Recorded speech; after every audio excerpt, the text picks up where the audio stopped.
Hello Frizzle frenzy. A Far Wilder Magic was an absolute delight to read. Let me tell you about one of my favorite scenes in the book. One of our protagonists, Wes, dramatically declares to his sister that he'll never understand women, and his sister claps back very quickly with, "What is there to get? Girls are people just like you." And in that moment, I just kind of wanted to cheer, because honestly, it's one of my pet peeves when people alienate another group by saying, "I'll never understand them," whether that be oftentimes women or any other group, because hey, we're all people and we can all understand each other. And I also like this moment in the book for what it does to the book, because Wes is struggling to commit to the budding romantic relationship that he's in with our other protagonist, Margaret, and he needs a push to start thinking of things on a emotionally deeper level, and really thinking of his love interests as people, and not just means to an end of distraction. So if someone was trying to get you to read this book, they could pitch it to you in a few different ways, because there's a few different facets of it. So I'm going to go through the ones that I've heard other people pitch, and then give you my pitch. One of the things that you could talk about this book is the interesting magic system, which is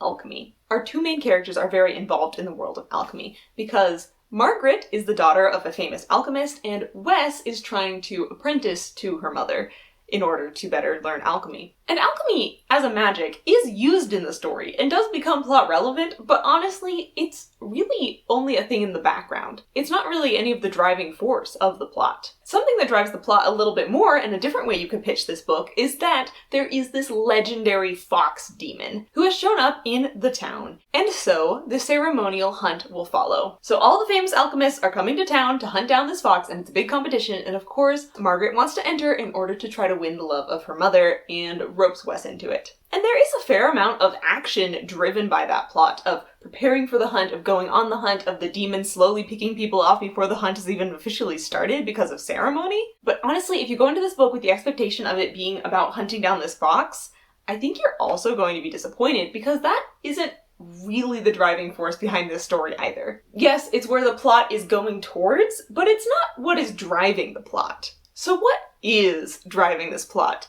This is how I would pitch this book. The center of this book and the conflicts in it are our two protagonists, Margaret and Wes. They are our two point of view characters in this book, and they also have conflicting needs and wants. Margaret desperately wants her absent mother to love and respect her and pay attention to her. But what she needs isn't that. What she needs is to find her own way and her own self-confidence absent of her mother's love and approval. Wes, on the other hand, wants to be a respected alchemist. But what he needs is emotional vulnerability and being willing to have a connection with other people that's beyond surface level. So as these characters get to know each other and support each other in working towards their needs and figuring out why their wants might not always be the best thing for them, that is what drives the story. That is what drives the character moments, the development, the why do they want to go on the hunt in the first place, and why do they persist in doing it? And at the bottom of it, it is also what drives their romance together. That at the beginning of the book, they're not really that compatible, but as they both get character development that makes them more willing to get into a mature relationship, that makes them more willing to really watch out and commit to the other person,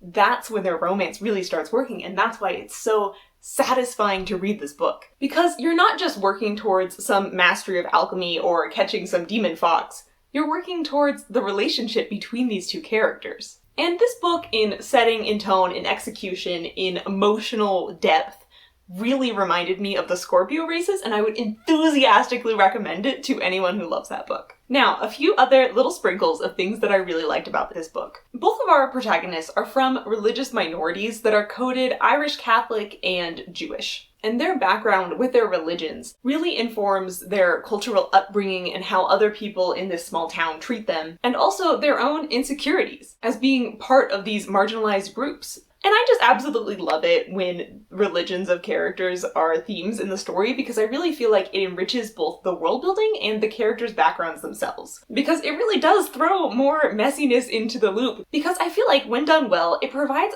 interesting motivations for the characters because of their religious beliefs, and also interesting cultural ramifications because of how their religion interacts with the world and their family and everything there. And this book did not disappoint with that. It wasn't in your face, it was just a part of who these characters were and their cultural backgrounds there. And in that same vein of interesting representation that's just part of who the characters are and not the point of the story, is that Margaret is struggling with PTSD and Wes is struggling with dyslexia and ADHD. At least that's how I would armchair diagnose them. And that is just adding layers and layers to their characters, to give them more things to struggle against and with and know their own strengths and weaknesses because of that. This isn't a book about mental health or about cultural religious identity, but that's part of both of these characters. And I think that makes them so much more rich that the author took time to interweave that into them. I rated this book 5 stars. Thank you for watching.